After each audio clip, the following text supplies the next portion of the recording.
Shalom jemaat yang dikasihi Tuhan, berikut adalah 5 hal penting dalam mengikuti ibadah online. Pertama, persiapkan diri Anda dan gunakan pakaian yang rapi untuk beribadah kepada Tuhan. Kedua, tentukan lokasi saat hendak mengikuti ibadah online. Ketiga, usahakan mengikuti ibadah online sampai selesai, kemudian baru melanjutkan aktivitas lainnya. Yang keempat, beribadahlah dengan sungguh-sungguh, terlibat aktif dalam berdoa dan memuji serta menyembah Tuhan. Dan yang terakhir, catatlah firman Tuhan yang disampaikan sehingga dapat dibaca kembali agar mudah diingat dan dipraktekkan dalam kehidupan sehari-hari. Mari kita persiapkan diri kita untuk masuk dalam hadirat Tuhan. Selamat beribadah, Tuhan Yesus Kristus memberkati. Shalom saudara. Shalom. Selamat pagi untuk kita semua. Selamat berjumpa kembali dalam ibadah kebaktian umum kita di pagi hari ini. Puji nama Tuhan, mari saat ini kita akan segera memulaikan ibadah kita. Untuk itu, sebelum kita masuk dalam penyembahan, kita mau tundukkan kepala kita satu dalam doa. Terpujilah nama-Mu ya Tuhan, yang sungguh luar biasa dalam kehidupan kami. Engkau begitu baik Tuhan, terbukti nyata sampai saat ini. Kalau kami boleh ada, kami boleh mempersiapkan diri kami Tuhan untuk beribadah kepadamu. Kami percaya itulah kemurahan-Mu dalam hidup kami. Untuk itu saat ini kami mau mempergunakan waktu ini sebaik-baik mungkin Tuhan, untuk kami boleh mempersembahkan hidup kami Tuhan, memuji dan menyembah Engkau. Kami percaya Roh Kudus-Mu ada di tengah-tengah kami. Hadirat-Mu kami boleh rasakan di saat kami sungguh-sungguh menaikkan penyembahan kami. Terima kasih Tuhan, segala bentuk pekerjaan roh jahat iblis yang mencoba mengganggu ibadah kami mau ikat, kami patahkan, kami hancurkan di dalam nama Tuhan Yesus Kristus. Mari Engkau tutup bungkus kami dengan kuasa darah-Mu Tuhan. Lindungi sertai ibadah kami di dalam nama Tuhan Yesus Kristus. Haleluya. Amin. Mari dengan satu kerinduan kita mau datang kepada Tuhan. Kita mau katakan, Engkau lebih dari segalanya Tuhan. Lebih dari segala. Kami berharap kepadamu. Ku berharap padamu. Lebih dari para penjaga, mengharap fajar pagi. Begitu rindu hatiku Tuhan, begitu rindu hatiku, berada dekatmu. Alangkah dalam kasih-Mu, memenuhi hidupku.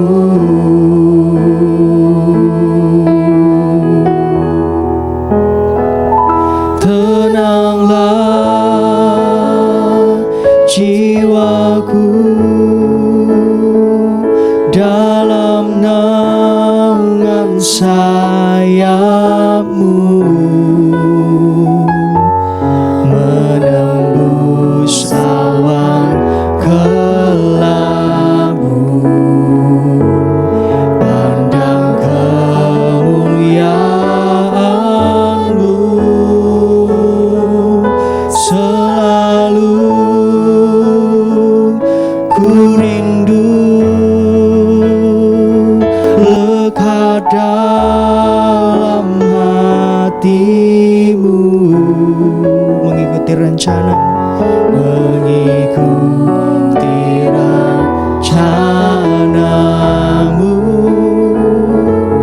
Yesus Tuhan Rajaku.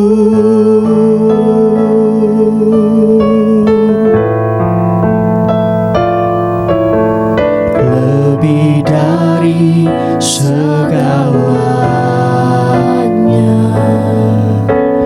ku berharap padamu.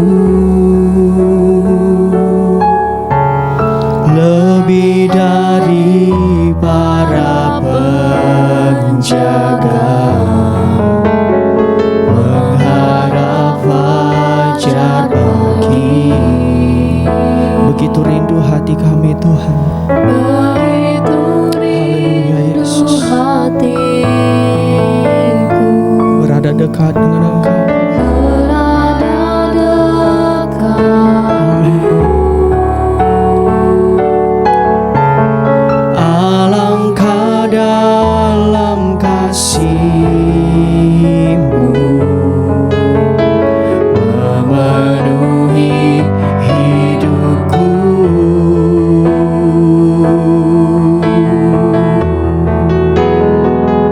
Tenanglah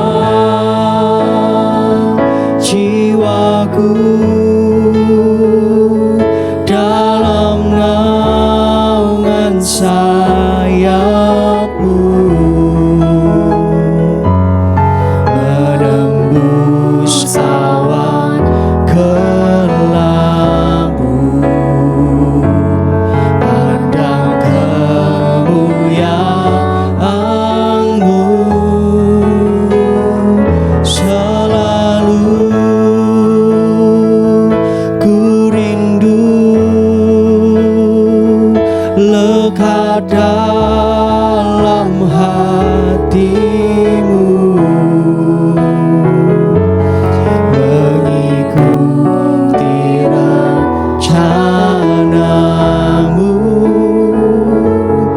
Yesus Tuhan Rajaku. Haleluya. Mari saudara lebih lagi di hadapan Tuhan katakan, tenanglah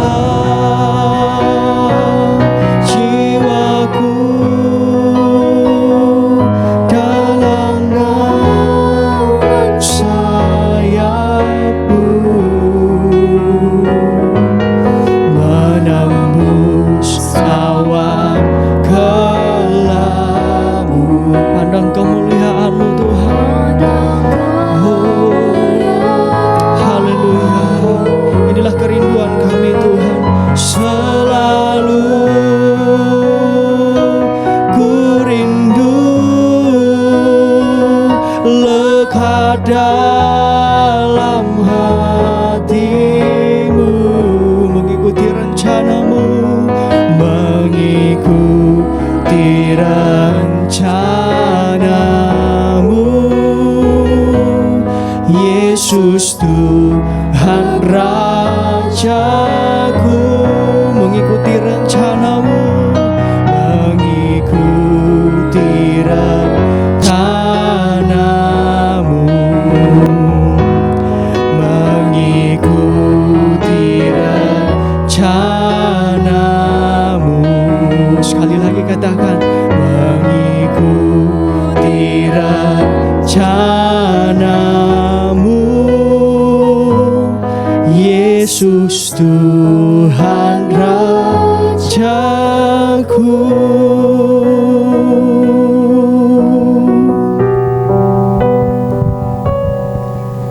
Saat ini kita mau datang di hadapan Tuhan dengan penuh sukacita. Mari kita mau angkat satu nyanyian. Kita percaya bahwa Allah sanggup untuk melakukan segala sesuatu. Amin. Mari setiap kita yang percaya nyanyikan lagu ini dengan penuh sukacita. Mari sama-sama katakan, apa yang tak pernah dilihat mata, yang tak pernah didengar telinga,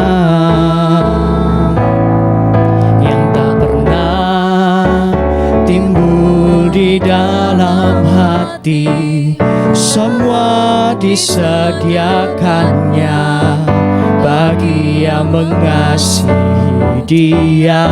Allah sanggup melakukan segala perkara, dulu sekarang dan selamanya. Kuasanya tidak berubah.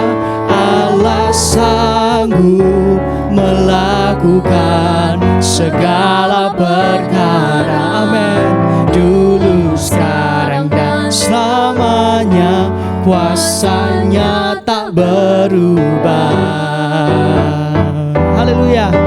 Mari saudara sekali lagi angkat pujian ini dari awal. Dengan iman katakan, apa apa yang tak pernah dilihat mata, amin, yang tak pernah didengar telinga, yang tak pernah timbul dalam hati, timbul di dalam hati, semua disediakannya bagi yang mengasihi Dia. Katakan, Allah sanggup melakukan segala perkara, dulu, sekarang, dan selamanya. Kuasanya tidak berubah. Allah sanggup melakukan segala perkara, dulu, sekarang, dan selamanya. Kuasanya tak berubah. Mari lebih bersukacita di hadapan Tuhan. Allah sanggup, amin, melakukan segala perkara. Haleluya. Dulu, sekarang, dan selamanya. Kuasanya tidak berubah. Allah sanggup melakukan segala perkara. Haleluya. Dulu, sekarang, dan selamanya. Kuasanya tak berubah. Dulu, sekarang, dan selamanya. Dulu, sekarang, dan selamanya. Dulu, sekarang, dan selamanya. Kuasanya tak berubah. Haleluya. Kita berikan sorak-sorai bagi Tuhan kita. Kita percaya bahwa dulu, sekarang, sampai selamanya Tuhan tidak pernah berubah dalam hidup kita. Amin, saudara. Mari saat ini kita akan mendengarkan firman Tuhan. Sambil kita mempersiapkan diri kita mau angkat satu nyanyian.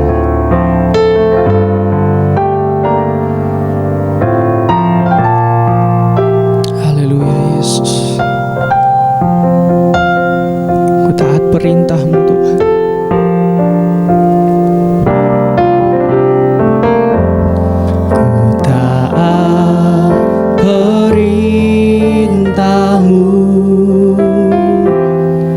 Sabar melakukan, ku yakin Tuhan jawab setiap doaku. Ku taat perintah-Mu, ku taat perintah-Mu. Ku sabar melakukan, ku sabar melakukan. Kami yakin Tuhan, ku yakin Tuhan jawab setiap doaku. Taat perintah-Mu, taat perintah-Mu Tuhan, pegang setiap firman Tuhan, jadi selalu kehendak-Mu Kau nyatakan kemuliaan-Mu bagiku.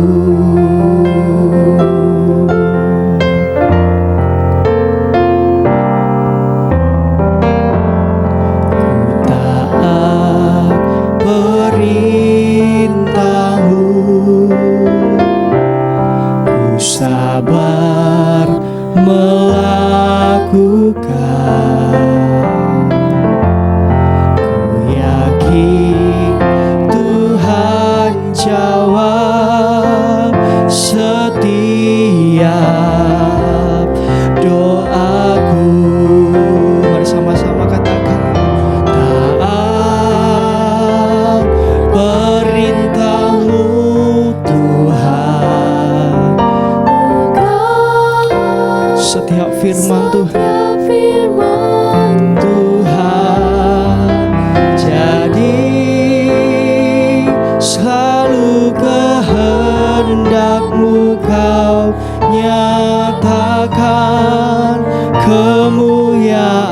firman-Mu, taat perintah-Mu, taat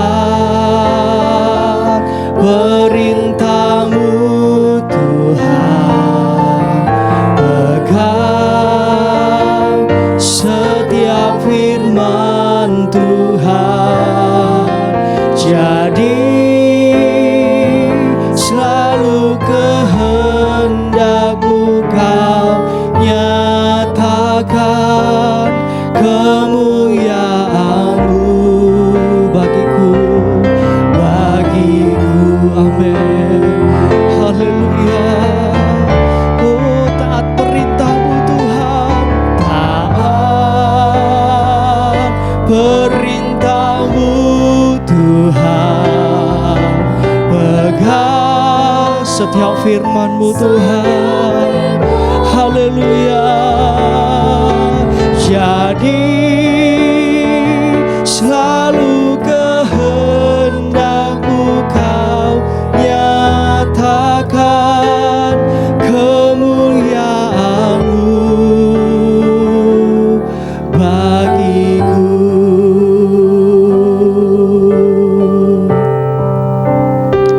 Terima kasih Tuhan, kami percaya Engkau ada di tengah-tengah kami Tuhan. Di saat kami memuji, kami menaikkan penyembahan bagi-Mu. Roh Kudus-Mu Tuhan ada di setiap hati dan pikiran kami Tuhan. Roh Kudus-Mu tercurah dalam setiap hidup kami Tuhan. Terima kasih Tuhan, terima kasih. Saat ini kami akan segera mendengarkan firman-Mu Tuhan.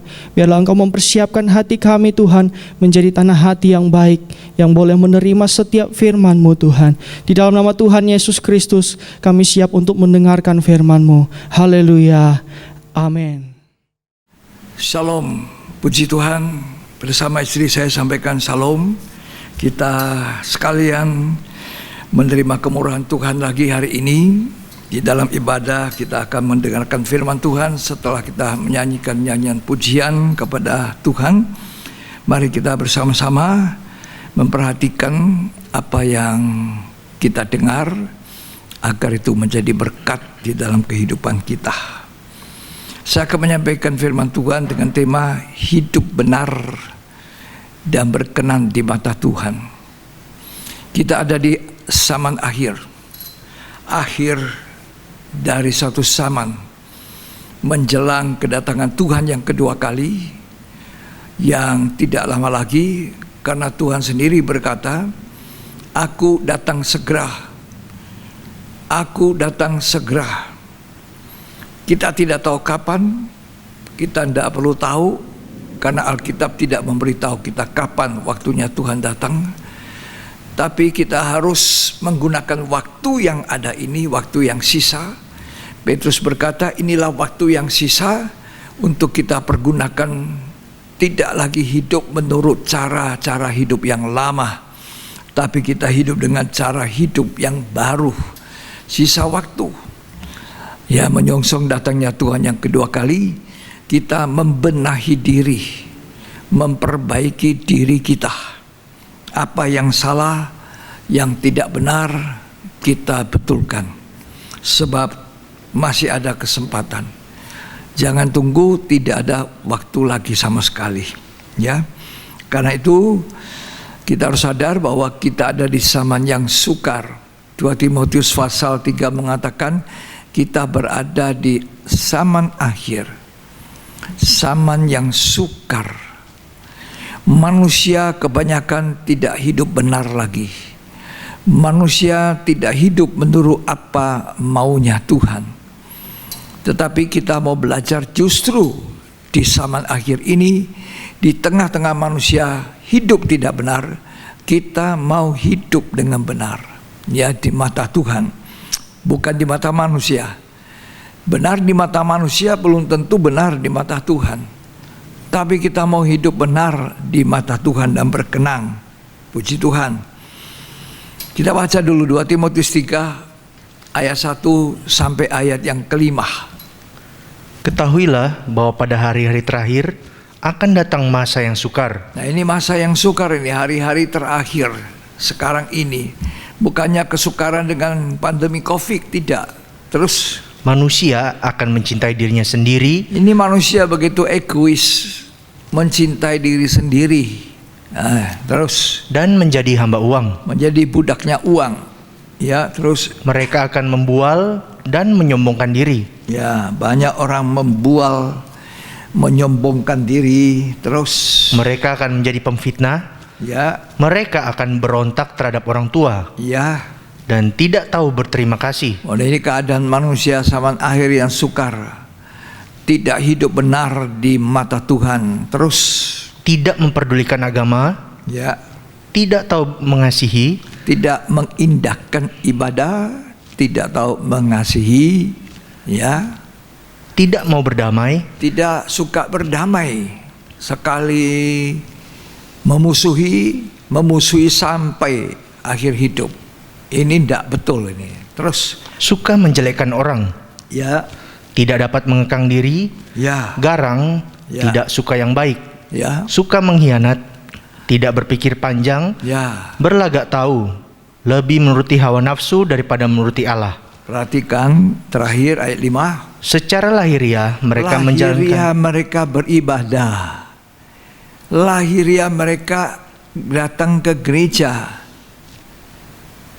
Lahiriah mereka mengikuti ibadah-ibadah online. Lahiriahnya. Tapi tidak mengalami kuasanya ibadah yang mengubahkan hidup dari tidak benar menjadi benar. Terus mereka menjalankan ibadah mereka, Ya. tetapi pada hakikatnya mereka memungkiri kekuatannya. iya, mereka ini menjalankan ibadah tapi tidak punya kuasa. Padahal di dalam ibadah itu ada kuasa untuk mengubahkan, ada kuasa untuk mempersiapkan hidup kita menyongsong datang Tuhan yang kedua kali. Ada kuasa untuk kita mulai hidup berubah, suatu keadaan yang benar di mata Tuhan, menjadi satu keadaan yang baik, berkenan. Inilah zaman akhir. Kita tidak perlu tahu kapan Tuhan datang, tapi Tuhan katakan segera. Sesudah zaman ini tidak ada lagi zaman. Ini zaman gereja, zaman terakhir. Menjelang Tuhan datang kembali, menjelang pesta nikah anak domba, menjelang pemerintahan kerajaan 1000 tahun damai, ya, menyongsong Tuhan. Ya, kemudian kita akan memasuki Yerusalem baru, ya, kemudian hidup dalam kekekalan, selesai. Ya, kita betul-betul ada di penghujung zaman akhir, zaman yang sukar. Marilah kita membenahi diri, memperbaiki apa yang salah, memperbaiki apa yang kurang, supaya kita benar di mata Tuhan, berkenan di mata Tuhan.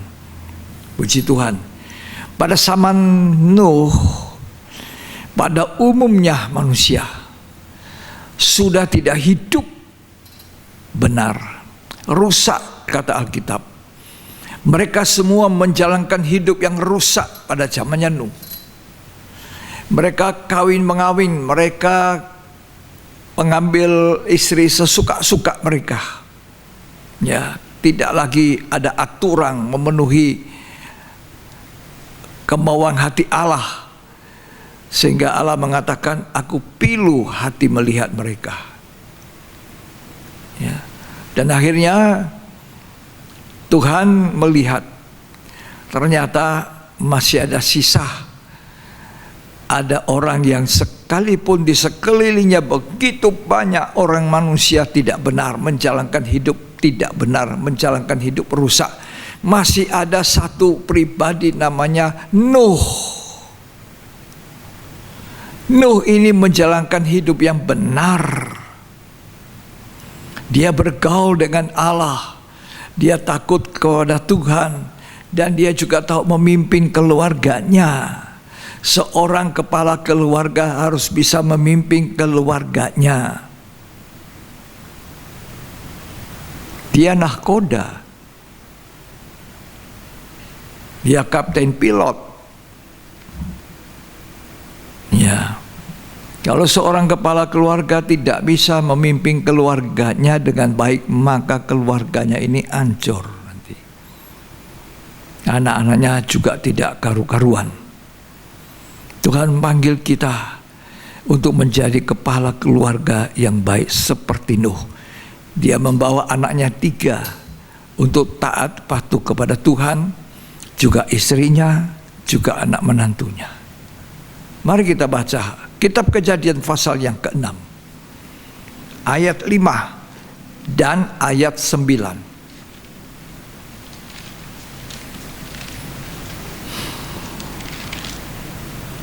Ketika dilihat Tuhan bahwa kejahatan manusia besar di bumi, Ya, dan bahwa segala kecenderungan hatinya selalu membuahkan kejahatan semata-mata, maka hati Tuhan pedih.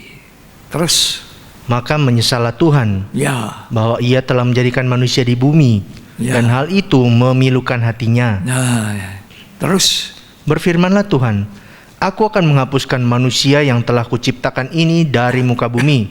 Tuhan berkata, dia sangat pilu, sangat marah melihat keadaan manusia. Semua manusia menjalankan hidup yang tidak benar. Semua manusia pada zaman itu tidak hidup dengan patuh kepada Tuhan. Mereka hidup rusak. Kecuali Nuh didapati, kata Tuhan, hidup sebagai orang benar. Ayat yang ke-9. Inilah riwayat Nuh. Ya. Nuh adalah seorang yang benar. Dia seorang benar di tengah-tengah angkatan yang tidak benar, di tengah-tengah orang yang banyak yang tidak betul hidupnya. Nuh itu disebut orang yang benar. Itu di mata Tuhan. Terus, Dan tidak bercela di antara orang-orang sezamannya. dan tidak ada celaknya, hidup kudus. Di antara orang sejaman itu tidak ada yang menyamai Nuh. Terus, Dan Nuh itu hidup bergaul dengan Allah. ya, Nuh dia- memperanakan 3 orang laki-laki. Iya, dia 3 anaknya, Sem, Ham, Yafet, semuanya juga hidup benar ikuti papanya, ayahnya. Saya katakan Nuh itu bertindak sebagai imam. Dia juga bertindak sebagai kepala keluarga, sebagai nabi. Tapi juga dia bertindak sebagai suami yang baik. Dia sekaligus menjadi kepala keluarga yang menjadi teladan bagi istri dan anak-anaknya. Ya, dia punya anak 3, Sem, Ham, Yafet. Siapa nama istrinya? Tidak diketahui. Siapa nama istrinya Nuh? Tidak diketahui. Mereka menjadi background daripada suami-suami mereka. Tidak menonjol, tidak mengatur suaminya, tidak memimpin suami, tidak membantah suami dan ayah mereka. Nuh banyak kali mempersembahkan persembahan dan memimpin anak-anaknya hidup di dalam Tuhan dengan benar. Inilah yang dicari Tuhan, kehidupan benar di akhir zaman ini, di mana semua manusia rata-rata menjalankan hidup yang tidak benar, hidup yang rusak seperti zamannya Nuh. Karena Alkitab menubuatkan, Matius mengatakan pasal 24 ayat 37 berkata, nanti menjelang datangnya Tuhan yang kedua kali, orang hidup seperti zamannya Nuh. Kawin mengawin, makan dan minum, hidup dengan banyak tindakan kekerasan yang tidak benar. Itu zaman akhir kita ini sekarang. Itu zaman dulu, zamannya Nuh. Seperti itu hidup manusia. Tuhan mencari Nuh di zaman akhir. Coba kita baca Matius 24 ayat 37. Sebab sebagaimana halnya pada zaman Nuh, demikian pula halnya kelak pada kedatangan anak manusia. Iya, seperti zamannya Nuh, demikian halnya nanti kedatangan Tuhan, kedatangan anak manusia, kedatangan Tuhan yang kedua kali. Ya, terus Sebab sebagaimana mereka pada zaman sebelum air bah itu ya, makan dan minum, makan minum, kawin dan mengawinkan, sampai kepada hari Nuh masuk ke dalam bahtera. Ya, Dan mereka tidak tahu akan sesuatu sebelum air bah itu datang dan melenyapkan mereka semua. ya itulah keadaan manusia sampai tiba-tiba air bah datang. Ya. Tidak ada yang berjaga-jaga untuk hidup benar, tapi Tuhan menghimbau kepada kita yang saat ini mendengarkan firman Tuhan bahwa di zaman akhir ini jangan kedatangan Tuhan mendadak. Kita tidak hidup benar seperti orang pada zaman Nuh.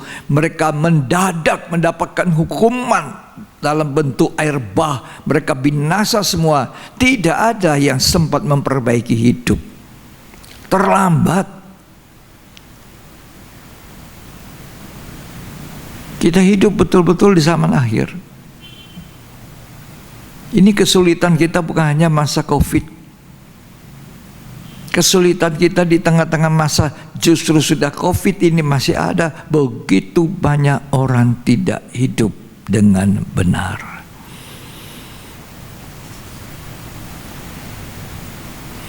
Marilah kita merenungkan selama ini, apakah kita sudah berkenan pada Tuhan? Apakah perbuatan kita ini sudah benar? Apakah masih banyak yang harus kita perbaiki? Mari kita merenungkan. Alkitab berkata, orang yang membaca Alkitab, merenungkan Taurat Tuhan siang malam, itu apapun yang dibuatnya berhasil, beruntung, diberkati. Ya. Berikut ini kita akan melihat apa akibat-akibat daripada kalau kita hidup dengan benar, kita hidup dengan berkenan kepada Tuhan. Akibatnya apa? Berkatnya apa? Yang pertama kita melihat bahwa Nuh karena hidup benar, hidup tidak bercela, hidupnya kudus, maka Nuh itu diselamatkan seisi rumahnya. Dilindungi dan dipelihara Tuhan dari air bah. Selamat. Kalau Tuhan datang, kita hidup benar, selamat. Kalau Tuhan datang, kita tidak hidup benar, tidak selamat. Ya, Nuh selamat seisi rumahnya. Akibat dari hidup benar banyak untungnya, ya, banyak berkat. Kalau saya bilang berkat itu jangan hanya diukur perkara jasmani, tidak. Itu bukan berkat sesungguhnya. Alkitab berkata itu bukan harta sesungguhnya. Harta sesungguhnya itu apa? Tuhan sendiri, firman-Nya itu yang di dalam kehidupan kita, itu harta yang sesungguhnya. Kalau benda-benda harta duniawi itu bukan harta sesungguhnya, itu bisa selesai, bisa habis. Bahkan orang itu keluar dari kandungan ibu tidak membawa apa-apa, kalau pergi juga meninggal dunia tidak dibawa apa-apa. Itu harta dunia. Tapi harta sesungguhnya bukan itu. Ya, itulah sebabnya mari kita perhatikan dengan baik bagaimana Nuh selamat, hidup benar, hidup tidak celah. Dia mengatur anak cucunya, anak-anaknya, menantunya. Ya, begitulah keadaan Nuh. Alangkah indahnya ketika air bah turun, Nuh di dalam bahtera. Dia melihat orang-orang pada berteriak-teriak minta tolong. Mungkin juga familinya, mungkin juga besannya. Nuh tolong, tolong, tolong. Tapi Nuh, saya tidak bisa tolong. Yang nutup pintu bahtera itu bukan saya. Ya, yang nutup pintu bahtera itu Tuhan sendiri. Kalau Tuhan sudah menutup pintu, siapa yang bisa buka pintunya?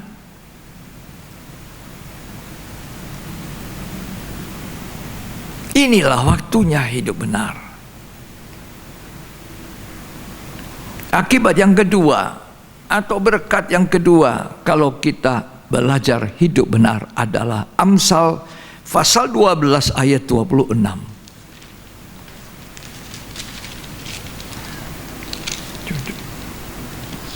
Orang benar mendapati tempat penggembalaannya. Orang benar mendapat tempat penggembalaan.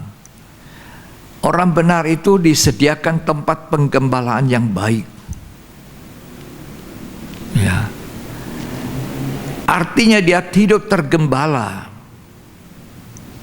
Dia digembalakan oleh firman. Dia digembalakan oleh seorang gembala sehingga dia aman. Sebab tidak ada gembala yang baik itu gembala yang membawa sesat kepada jemaatnya. Gembala itu seperti bapak dalam rumah tangga Allah, seperti seorang suami, seperti seorang kepala rumah tangga. Karena itu untuk menjadi seorang gembala pun diperlukan kriteria yang seperti Alkitab katakan dalam 1 Timotius 3. Ya, di gembala yang baik akan mengawasi domba-domba, memelihara, menjaga, ya, agar domba-domba itu tidak tersesat dan mau digembalakan, mau patuh. Dan ini hanya bisa ada kalau orang itu orang benar. Sebab dikatakan orang benar mendapatkan tempat penggembalaannya. Sangat penting. Jangan kita pikir tidak punya gembala itu pokoknya aku, apalagi zaman sekarang ini zaman cuma online semua, ya sudah, nanti saya ikut ini, besok saya ikut sana, lusa saya ikut sini lagi. Lama-lama terjebak. Ini harus kita perhatikan. Jadilah orang benar. Orang benar pasti disediakan tempat penggembalaan yang benar. Penggembalaan yang benar itu membawa gereja menuju ke mata air kehidupan. Itu yang dirintis oleh Gembala Agung Tuhan Yesus. Kemana? Ke mata air kehidupan. Sehingga orang tidak haus lagi. Puas dia. Coba kita baca Wahyu, ya. Wahyu 7 ayat yang ke-17.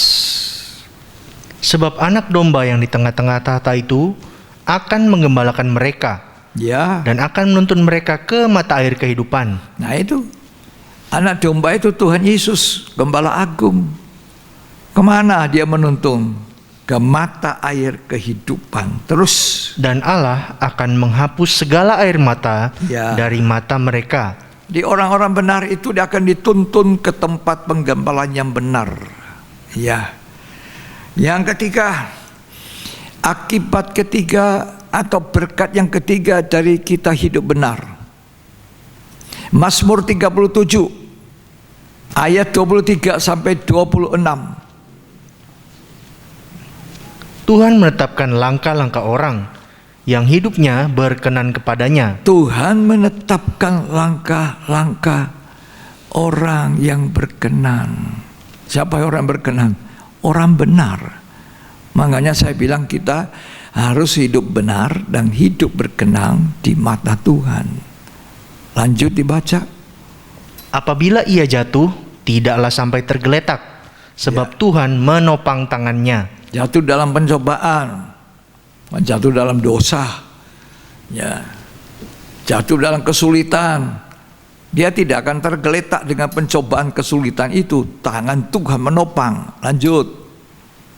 Dahulu aku muda, sekarang telah menjadi tua, tetapi tidak pernah kulihat orang benar ditinggalkan.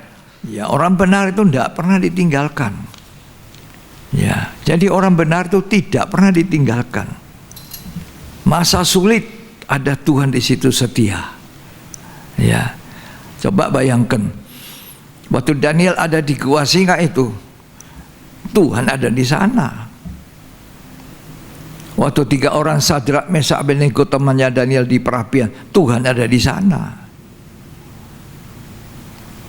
Tidak pernah ditinggalkan orang benar itu. Mungkin kita merasa saya sendiri dalam kesulitan, sakit, mungkin ada keluarga yang dipanggil Tuhan, rasanya sedih, susah. Ya, tapi Tuhan tidak pernah meninggalkan orang benar. Asal saudara hidup benar, bukan hidup beragama. Kalau hidup beragama sama 2 Timotius 3 itu tadi, menjalankan ibadah secara lahiriah, tapi memungkiri kuasanya ibadah. Jadi ibadahnya tidak pernah merubah kehidupannya, tidak pernah merubah karakternya. Sekali tidak betul, tidak betul. Ya. Terus dibaca, atau anak cucunya meminta-minta roti. ya, tidak pernah orang benar ditinggalkan. Anak cucunya itu menjadi pengemis, untuk makan saja susah. Itu jaminan Tuhan. Kalau kita hidup benar, anak cucu kita hidup benar, Tuhan berjanji tidak pernah meninggalkan orang benar. Anak cucunya tidak pernah meminta-minta, tapi anak cucunya menjadi berkat. Itu yang ada. Ya. Lanjut, yang keempat, berkat yang keempat dari hidup benar. Kalau kita hidup benar, Mazmur 5 ayat 13. Sebab Engkaulah yang memberkati orang benar, ya Tuhan. Ya, orang benar itu diberkati. Ini diberkati bukan hanya bicara jasmani. Saudara jangan selalu ukur Tuhan dengan perkara jasmani saja. Terus Engkau memagari dia dengan anugerah-Mu seperti perisai. ya, dipagari dengan anugerah kasih karunia seperti perisai. Kita tersembunyi di dalam aman, gak akan diserang musuh-musuh. Ya. Yang berikut, yang kelima, Mazmur 34 ayat 16. Mata Tuhan tertuju kepada orang-orang benar. Matanya Tuhan tertuju pada orang benar. Terus, Dan telinganya kepada teriak mereka minta tolong. nah, kalau kita jadi orang benar, mata Tuhan itu mengawasi kita. Dia menjelajah seluruh bumi. Dia siap melimpahkan kekuatan bagi orang yang lemah, asal kita hidup benar. Ada mata Tuhan mengawasi kita. Dia menjelajahi seluruh bumi ini dan melimpahkan kekuatan bagi orang yang lemah, yang sangat membutuhkan, kata kita tawari. Jadi matanya mengawasi kita. Ya. Lanjut, Mazmur 37 ayat 39. Yang keenam ini. Orang-orang benar diselamatkan oleh Tuhan. Ya. Ia adalah tempat perlindungan mereka pada waktu kesesakan. Jadi orang benar itu menjadi tempat perlindungannya adalah Tuhan. Tuhan melindungi bagaikan induk ayam melindungi anak-anaknya. Demikianlah orang benar itu mendapatkan perlindungan Tuhan. Aman. Kita semua sangat membutuhkan perlindungan Tuhan. Di hari-hari zaman ini, di mana masa pandemi COVID yang sudah 1 tahun lebih belum berhenti dan masih mengancam hidup manusia. Ada orang berkata kalau sudah divaksin beres. Tidak. Ada orang yang divaksin kena COVID.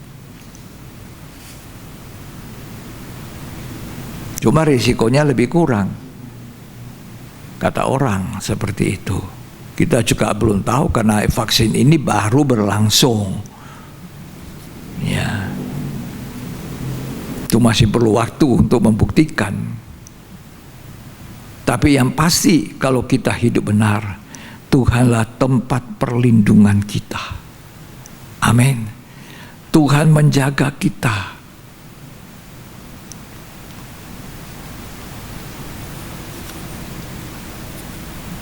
Tempat perlindungan waktu kesesakan, tekanan, stres. Istilah sekarang stres. Mazmur mengatakan, mengapa kamu tertekan hai jiwaku? Kita bisa tertekan, bisa mendapat tekanan. Tapi kalau kita hidup benar, ya, Tuhan menjadi tempat perlindungan waktu kesesakan. Ketika kita menggapai surga dengan doa, dengan berseru kepada Tuhan, tangan Tuhan tidak kurang panjang untuk menolong. Yang penting kita hidup benar, jangan hidup dalam dosa. Kalau hidup dalam dosa, itu benteng tembok yang memisahkan kita dengan Tuhan. Sehingga tangan Tuhan tidak bisa mencapai kita karena kita berbuat kesalahan. Yesaya 59 yang berkata seperti itu mengatakan, kalau kamu berbuat salah, dosamu itulah yang memisahkan, menjadi tembok pemisah, sehingga tangan Tuhan tidak bisa menolong, sehingga teriakan minta tolong kita juga tidak sampai. Tapi kalau kita hidup benar dalam kesesakan, kita berseru, Tuhan tolong. Suatu waktu Petrus gagah, ya, di tengah-tengah ombak, badai yang menerpa perahu mereka. Tuhan ada di bukit lagi doa. Tapi Tuhan itu tahu, sementara dia di bukit, murid-muridnya di dalam perahu terombang-ambing dengan ombak besar mengancam, hampir sudah binasa. Tapi Tuhan mengawasi, Tuhan perlindungan mereka. Mereka tidak akan binasa.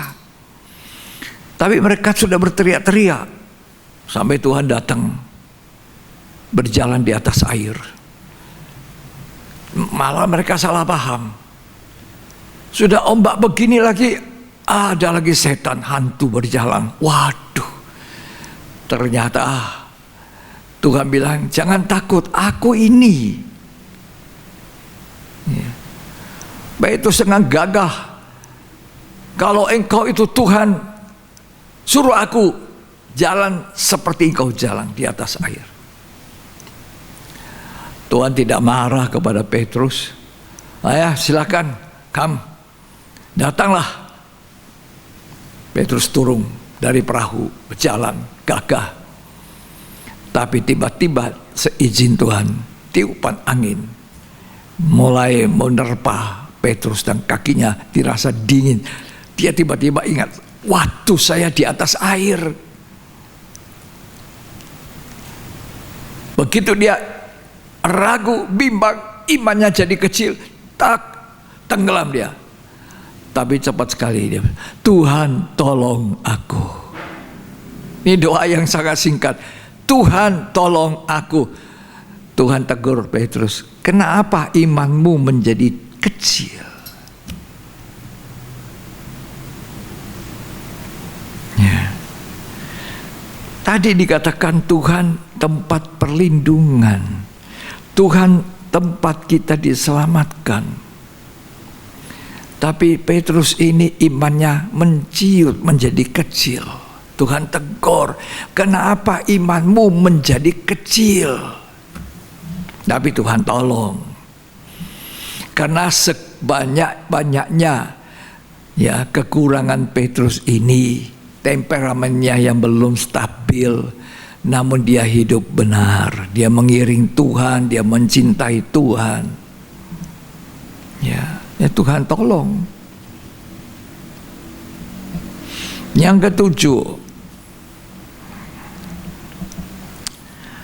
Yang ketujuh dikatakan di dalam jemaat Philadelphia. Ya.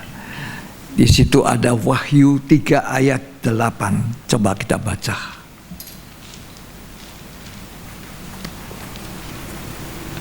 Aku tahu segala pekerjaanmu. Ya. Lihatlah, aku telah membuka pintu bagimu. Ya, lihat, aku sudah buka pintu. Aku tahu. Tuhan itu tahu apa yang kita kerjakan. Apa yang kita buat. Apa yang kita lakukan. Tuhan tahu. Terus Yang tidak dapat ditutup oleh seorang pun. ya, kalau kita hidup benar menuruti firman Tuhan, tidak menyangkal nama Tuhan, maka Tuhan membukakan pintu bagi kita. Pintu apa ini? Katakanlah saudara lagi panik, merasa sesak, kan sesak, di bawah tekanan karena banyak masalah.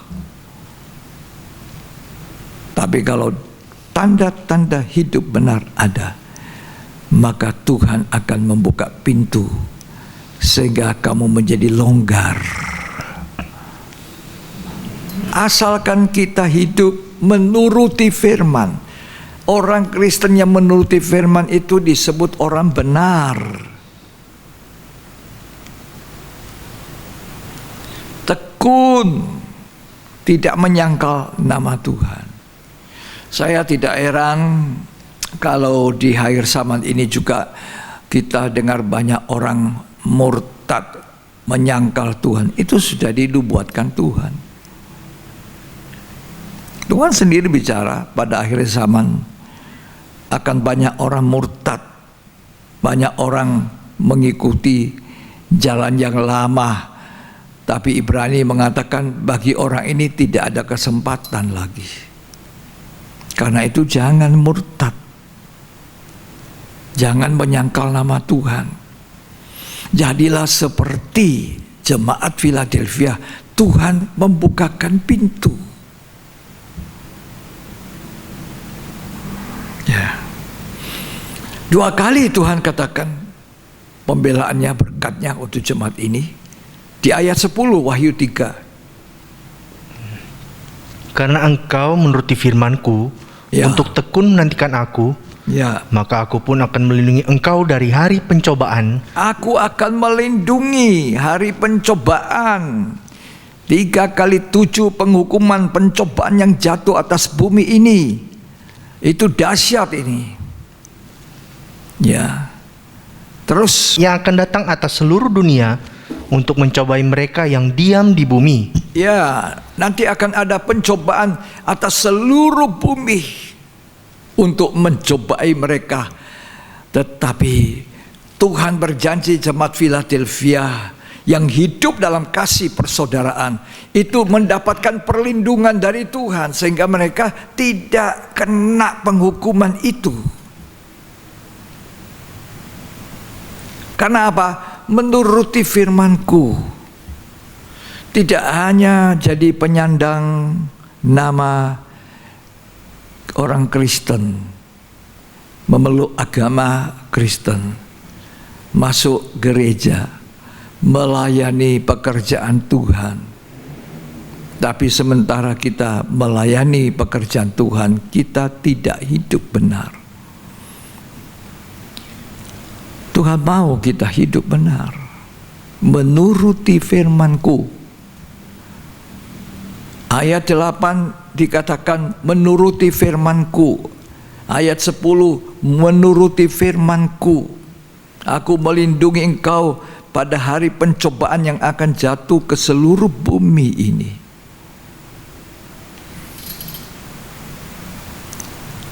Luar biasa itu. Nah, ini satu orang ini penting. Namanya Lot. Lot ini, saudara, adalah satu kehidupan tetap disebut orang benar. Karena waktu Tuhan mau menunggangbalikan kota Sodom,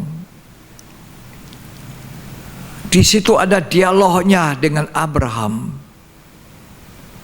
Abraham berkata, Tuhan, kalau sekiranya ada 50 orang benar, apakah Tuhan tetap memusnahkan kota Sodom?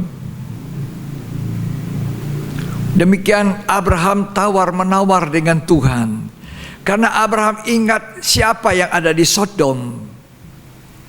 Bukan hanya orang-orang Sodom dia mencintai supaya tidak ada yang binasa, tapi dia juga tahu di situ ada dia punya keponakan namanya Lot, isi rumahnya ada di kota Sodom. Seandainya kata Sodom betul-betul dihancurkan, maka ikut hancur adalah keponakannya sendiri Lot, yang notabene Lot itu tidak benar terhadap omnya ini, pamannya. Nggak benar. Sekalipun orang benar, tapi jangan tiru. Ya, disebut orang benar, tapi orang benar yang tidak menuruti firman.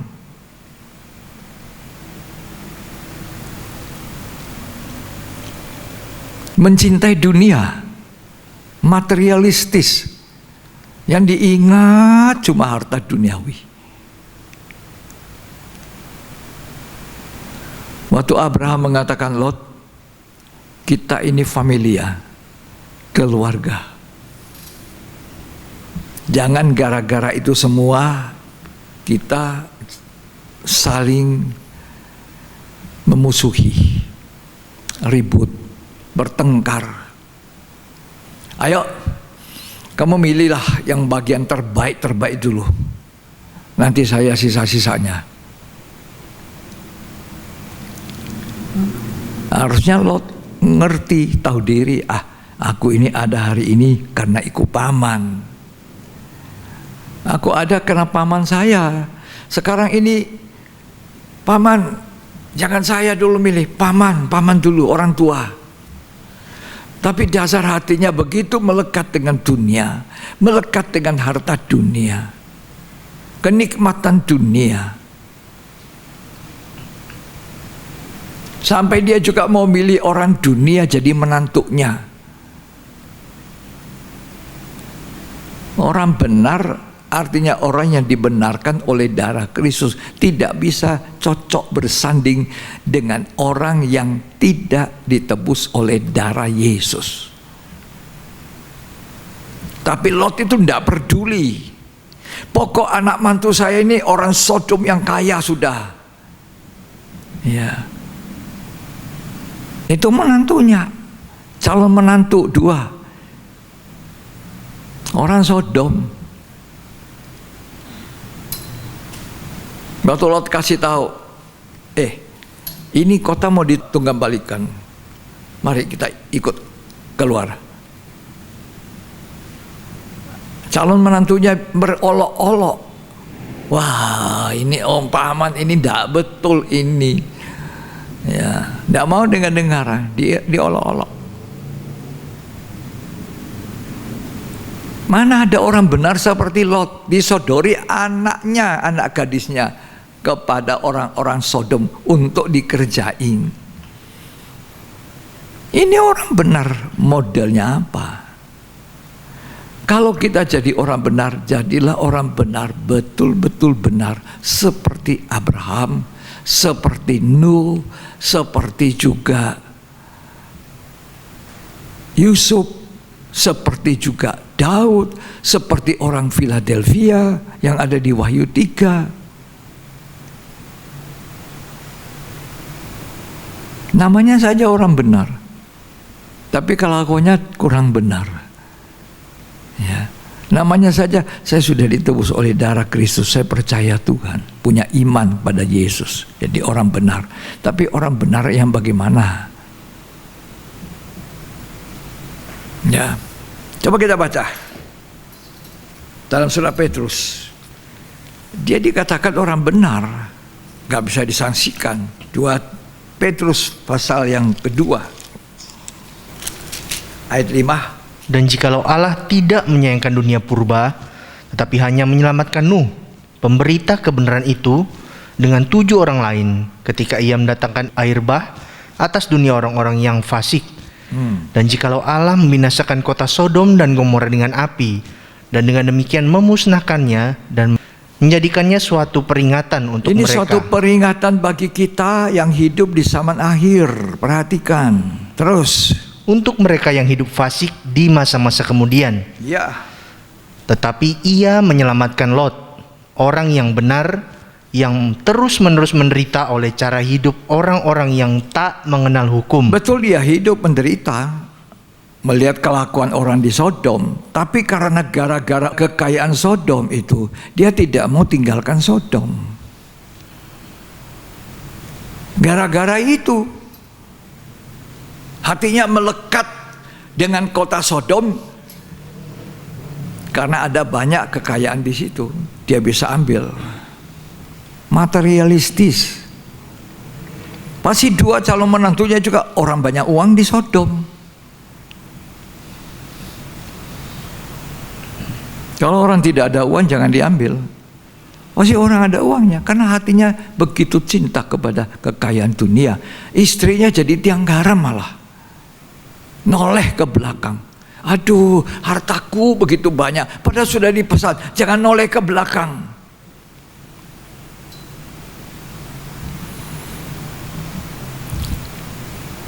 Nanti kalau Tuhan datang, ada anak Tuhan bilang begini, aduh hartaku masih banyak, aduh nggak terangkat. Melekat dengan harta dunianya, melekat dengan dunia, tenggelam sekalian bersama dunia. Jadilah orang benar, tapi bukan seperti Lot.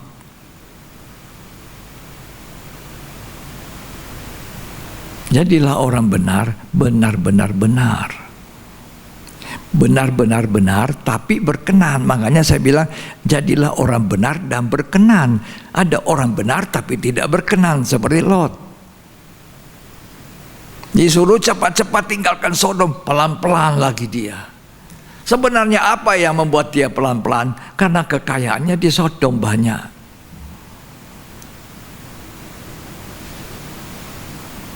Pada hari matinya seseorang, kata Alkitab, tidak ada sesuatu pun yang dibawa. Dengan telanjang aku datang dari rahim ibuku, dengan telanjang pula aku pergi. Tidak ada sesuatu yang disimpan. Tapi banyak orang seperti Lot ini sangat terikat dengan kekayaan dunia, kekayaan Sodom. Banyak. Ini orang benar tapi tidak berkenan. Karena itu kita jadi orang benar harus berkenan seperti Nuh. Jadi orang benar berkenan seperti Abraham. Jadi orang berkenan seperti Yusuf. Jadi orang berkenan seperti jemaat Philadelphia. Mereka menuruti perintah Tuhan. Tuhan melindungi. Ya. Saya tadi singgung Daud. Daud itu dikatakan seorang yang berkenan. Jadi Daud itu bukan hanya hidup benar, tapi berkenan. Makanya namanya Daud itu dikaitkan ada di dalam Wahyu pasal 3 di jemaat Philadelphia ini. Kata Tuhan, kepadamu kuberikan apa? Kunci Daud. Kuncinya Daud. Apa kunci Daud sampai dia berkenan? Rendah hati. Apa kuncinya Daud sehingga dia berkenan? Memang dia berkenan karena hatinya itu tulus. Ketulusan itu sangat memperkenankan hati Tuhan. Itu integritas yang tidak dilihat oleh manusia, yang dilihat oleh Allah. Makanya ketika pemilihan raja, tidak dari seorang pun yang menjadi saudaranya yang dipilih oleh Tuhan, karena Tuhan bilang, aku tidak melihat luarnya, aku melihat hatinya. Daud dipilih itu karena ketulusan hati. Kalau kita jadi orang benar, harus jadi orang benar yang hatinya tulus. Itu berkenan. Ya. Itu integritas, ketulusan. Tidak ada kepalsuan. Ketika Tuhan Yesus pertama kali, banyak murid-murid ikut, Petrus, Andreas ikut. Kemudian dia ketemu seorang yang namanya Nathanael. Teman-temannya bawa Tuhan ke Nathanael. Tuhan berkata kepada Nathanael, inilah orang Israel sejati, tidak ada kepalsuan di dalamnya. Jadilah orang benar yang tidak ada kepalsuan di dalam. Tulus, integritas, itulah ketulusan hati. Orang Kristen yang benar. Nathanael kaget, loh dari mana kamu tahu? Tuhan bilang, sebelum aku melihat engkau saat ini, aku sudah tahu engkau. Inilah orang Israel sejati. Inilah orang Kristen sejati. Inilah orang benar sejati. Ketulusan ada di dalam hatinya. Nathanael. Mari kita baca ya. Injil Yohanes pasal pertama. Tuhan mencari orang yang benar-benar tulus. Yohanes pasal yang pertama, ayat yang ke-36. Dan ketika ia melihat Yesus lewat, ia berkata, lihatlah anak domba Allah. Kedua murid itu mendengar apa yang dikatakannya itu, lalu mereka pergi mengikut Yesus. Nah, banyak orang mengikut Tuhan. Ayat 47. Kata Filipus kepadanya, mari dan lihatlah. Yesus melihat Nathanael datang kepadanya, lalu berkata tentang dia, Ya, lihat, inilah seorang Israel sejati. ini orang Israel sejati. Tidak ada kepalsuan di dalamnya. Tidak ada kepalsuan. Ini integritas yang dicari. Tuhan yang melihat. Terus Kata Nathanael kepadanya, bagaimana engkau mengenal aku? ya, Jawab Yesus kepadanya, sebelum Filipus memanggil engkau, aku telah melihat engkau di bawah pohon ara. ya. Kata Nathanael kepadanya, Rabi, engkau anak Allah. Nah ini jujur. Pengakuan yang spontan. Jujur. Jujur itu tulus. Jujur itu juga integritas. Kejujuran.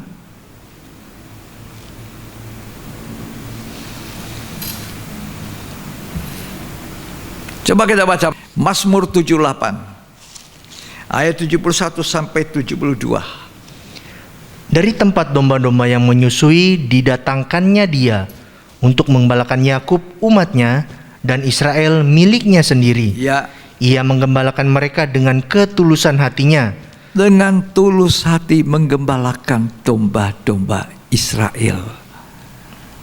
Tulus itu integritas, jujur di mata Tuhan. Sama dengan Tuhan melihat Nathanael, tidak ada kepalsuan di dalamnya, tidak ada kemunafikan, tidak ada kepura-puraan. Itu tulus, itu integritas. Itu yang Tuhan cari di akhir zaman ini. Orang benar yang tulus, orang benar yang berkenan. Tidak jadi orang benar dikatakan seperti Lot.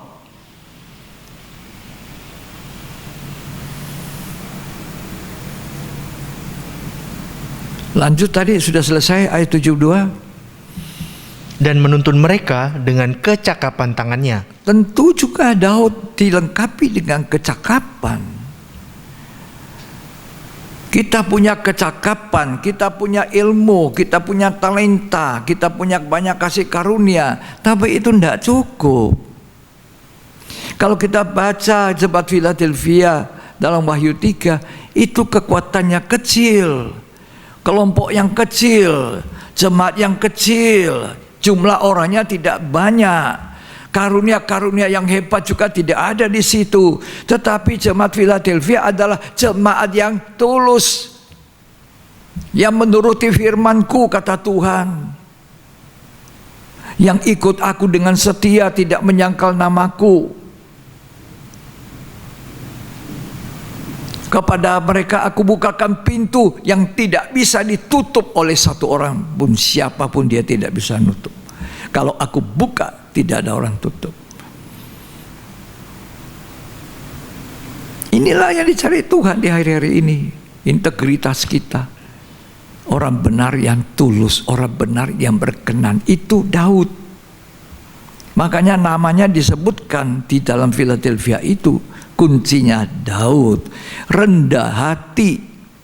Seorang raja tapi rendah hati. Ketika dia berbuat salah dan ditegur oleh Nathan, dia mengaku, saya berdosa. Walaupun tadinya dia tidak sadar bahwa khotbahnya Nathan itu untuk dia, tapi akhirnya dia sadar, saya salah. Tuhan, jangan buang aku dari hadirat-Mu. Biarlah Tuhan baharui aku, lengkapi aku dengan roh-Mu yang teguh, agar aku bisa mengajarkan jalan-jalan-Mu yang benar kepada orang-orang. Itu pribadi Daud. Rendah hati, tulus tadi. Menggembalakan dengan ketulusan.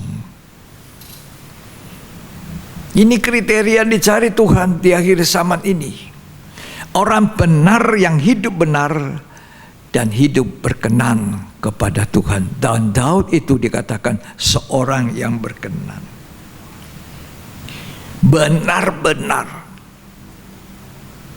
Dari luar itu adalah kualitas.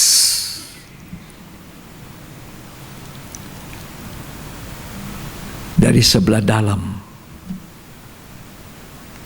Kelihatan di luar tapi dari sebelah dalam. Tidak pura-pura. Ya. Jadi kita tahu tadi banyak yang kita sudah dengar. Apa berkatnya, apa akibat kalau kita hidup benar. Marilah kita belajar untuk hidup benar. Hidup benar dan berkenan. Diselamatkan seisi rumah seperti Nuh. Ya. Abraham diberkati dengan berkat yang luar biasa. Karena Abraham hidup benar. Patuh, taat, nurut. Keluar dari negeri Ur-Kasdim, keluar dia. Persembahkan Ishak sebagai korban di Bukit Moria, dia persembahkan. Itu Abraham. Tuhan mencari di tengah-tengah situasi, kondisi, keadaan hari-hari ini zaman akhir. Tuhan mencari orang-orang yang tulus seperti Nathanael. Tidak ada kepalsuan di dalamnya.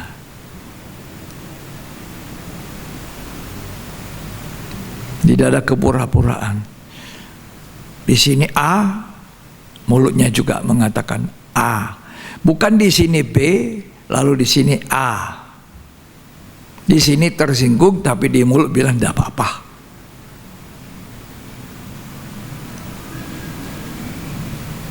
Mazmur 12 mencatat itu. Berkata seorang terhadap yang lain dengan bercabang hati.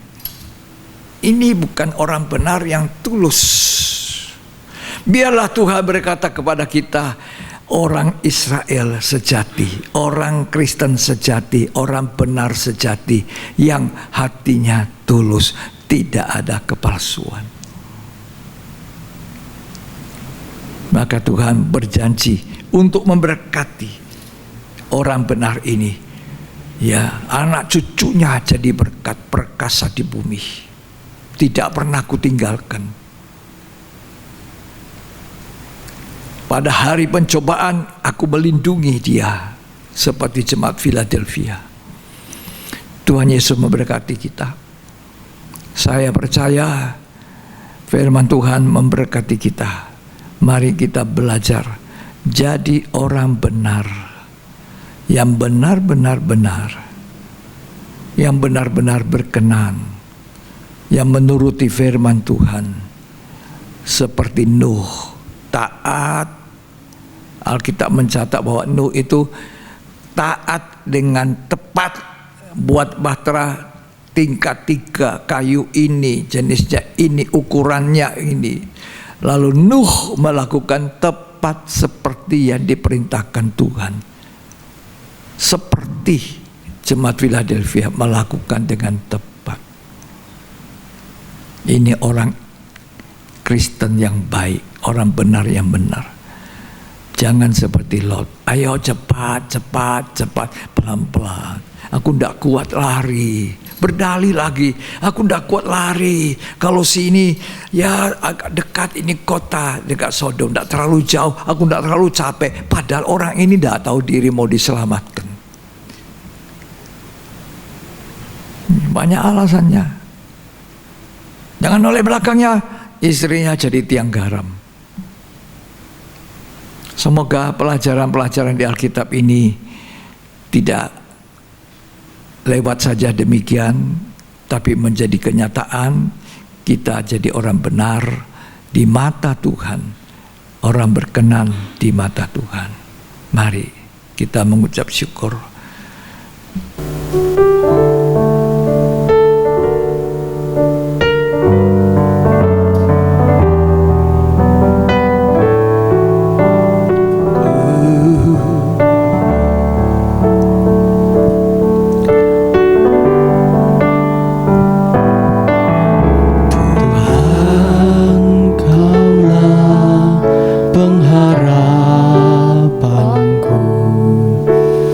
Percaya hanya kepadamu, Yesus Allah perlindunganku, Engkau yang selalu ku puji.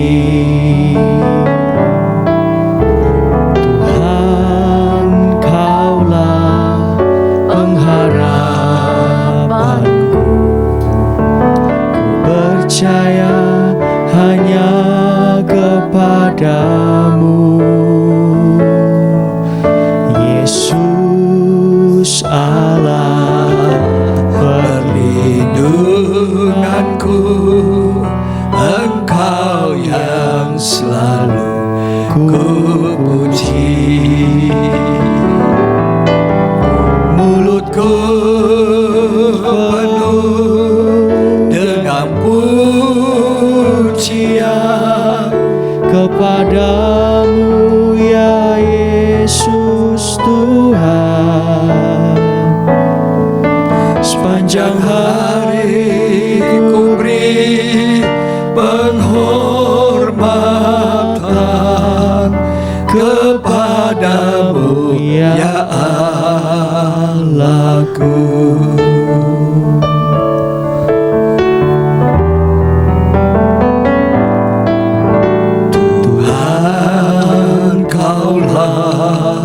Pengharapanku, ku percaya hanya kepadamu,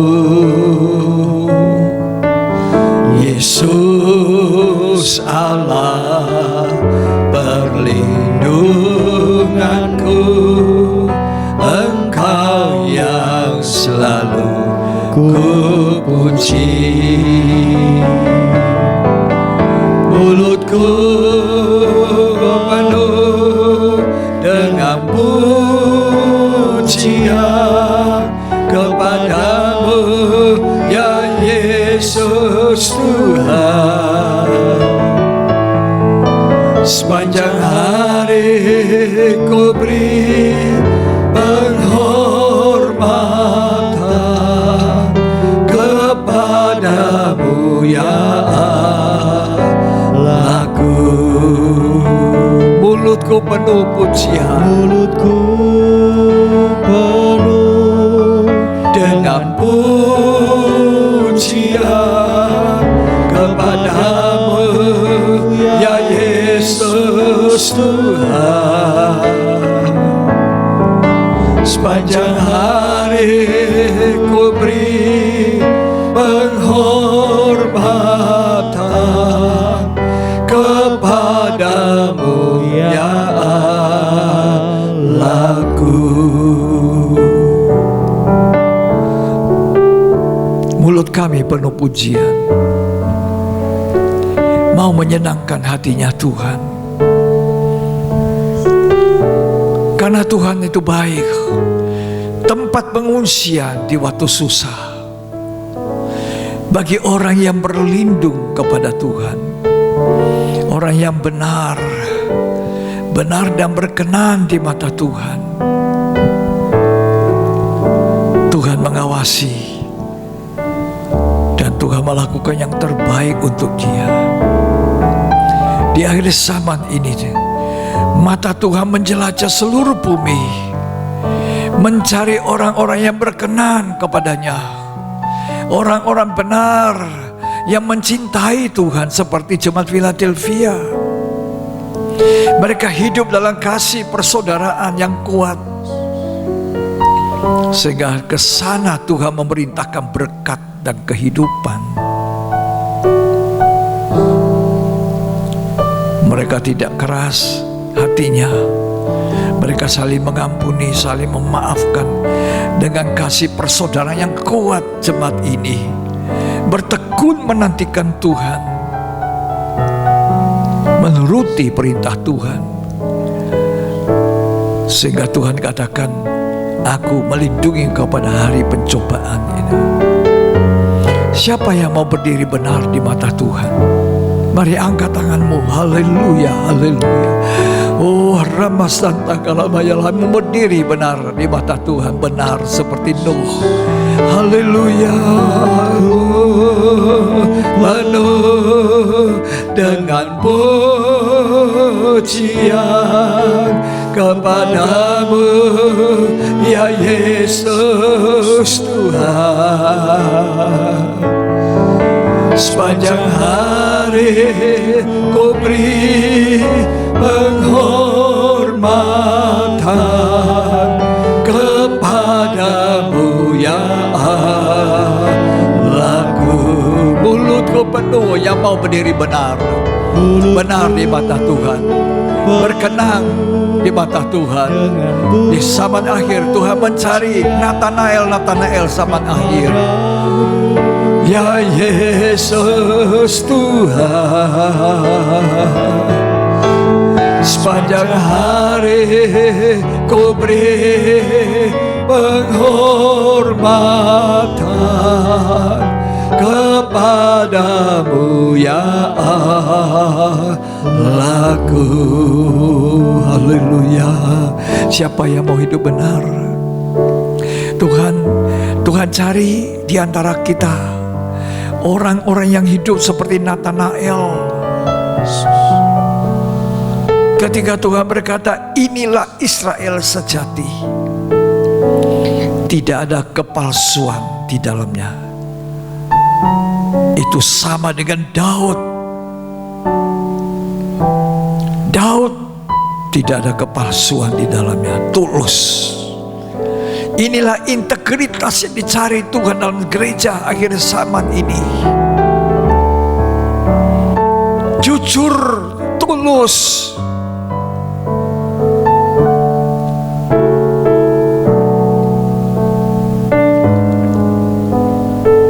Nathanael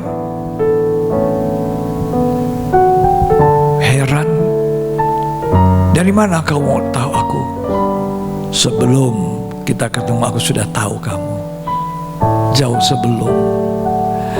Jauh sebelum kita lahir, Allah membentuk kita. Kalau Allah menciptakan kita ada di bumi ini, mengizinkan kita ada di bumi, tentu maksudnya adalah baik. Menciptakan manusia dengan tujuan baik, Tapi manusia jatuh dalam ketidaktaatan. Menciptakan manusia yang banyak untuk kebaikan, mengisi bumi, bisa bercengkrama dengan Tuhan. Tapi apa yang dilakukan orang manusia pada zaman Nuh? Memilukan hatinya. Allah kepingin merindukan kita menjadi orang yang bisa bercakap-cakap dengan Tuhan dengan hati yang tulus, murni, jujur. Senangkan, hanya itu kerinduanku, menyenangkanmu, senangkanmu, hanya itu kerinduanku, menyenangkanmu, senangkanmu, hanya itu kerinduanku, menyenangkanmu, senangkanmu, hanya itu kerinduanku,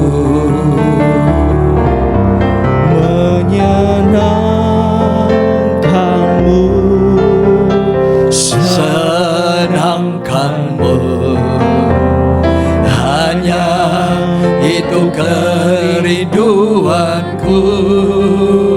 Hidup tulus, hidup benar, hidup berkenan, senangkanmu, hanya itu kerinduanku, hanya itu kerinduanku. Terima kasih Tuhan untuk firman-Mu. Kami percaya semua kami diberkati Tuhan di dalam nama Yesus Kristus. Amin. Puji Tuhan. Tuhan memberkati kita sekalian. Saya percaya kita semua rindu untuk menyenangkan Tuhan, rindu untuk memuji Tuhan, rindu untuk berkenan, hidup benar, hidup seperti jemaat Philadelphia dan juga Daud yang berkenan kepada Tuhan. Mari kita akan akhiri ibadah ini. Kita akan mengucap syukur dengan memuji kebesaran Tuhan. Kita akan memuji kebesaran. Mari saudara semua bangkit berdiri di rumah-rumah. Kita akhiri ibadah berterima kasih pada Tuhan untuk peringatan, untuk ajaran firman Tuhan. Kami memuji kebesaran-Mu, ajaib Tuhan, ajaib Tuhan.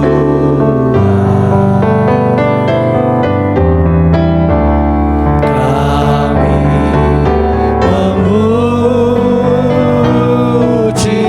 kebesaran-Mu, ajaib Tuhan, ajaib Tuhan.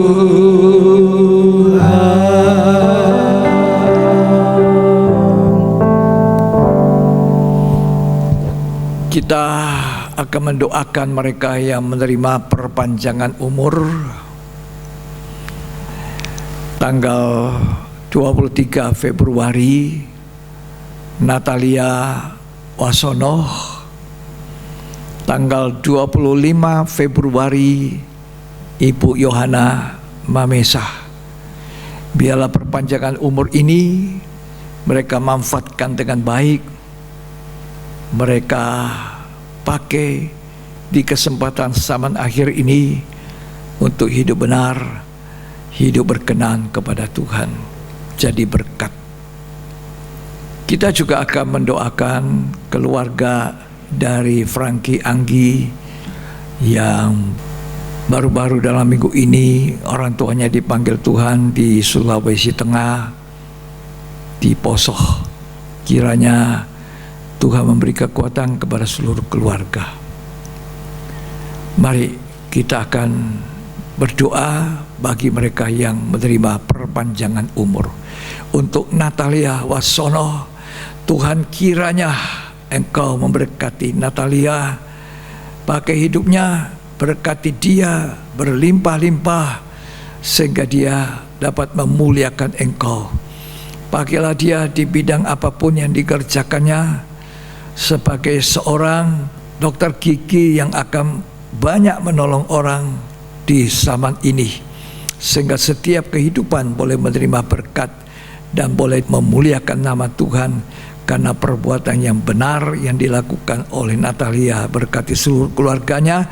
Demikian juga dengan Yohana Mamesa, Tuhan memberkati sehingga dia juga selalu mendapatkan kekuatan penghiburan, kasih karunia yang bertambah-tambah di dalam hidupnya, sehingga ia boleh tetap melayani Engkau menjadi berkat. Berkati mereka semua, berikan hati yang teguh, yang kuat, penuh kasih karunia. Kami juga berdoa untuk keluarga dari Frankie Anggi yang ada di Poso. Tuhan kiranya menolong kepada mereka sekeluarga, diberi kekuatan, kesanggupan untuk memikul beban yang Tuhan izinkan ada di dalam mereka, karena orang tua mereka dipanggil Tuhan. Kami percaya Tuhan, semua kami boleh menerima kebaikan, kemurahan-Mu, kekuatan penghiburan. Terima kasih Tuhan. Yang sakit, yang kami tidak tahu, Tuhan kiranya juga memberkati, menyembuhkan, menolong, bahkan Tuhan menyertai, melindungi kami sekalian. Terima kasih Tuhan. Mari kita angkat tangan kita yang terima berkat. Saudara-saudara yang kekasih dalam Tuhan Yesus, terimalah berkat, kasih karunia, anugerah, cinta kasih dari persekutuan Bapa, Putra dan Roh Kudus. Tuhan Yesus Kristus memberkati kita hari ini sampai selamanya, bahkan sampai Tuhan datang kembali. Kita orang yang diberkati Tuhan untuk memberkati bagi kemuliaan-Nya. Terimalah berkat itu dan ucapkanlah syukur untuk kebaikan Tuhan di dalam nama Yesus Kristus. Yang terima berkat, sama-sama kita katakan amin. Puji Tuhan. Tuhan Yesus memberkati kita sampai kita berjumpa di ibadah yang berikut.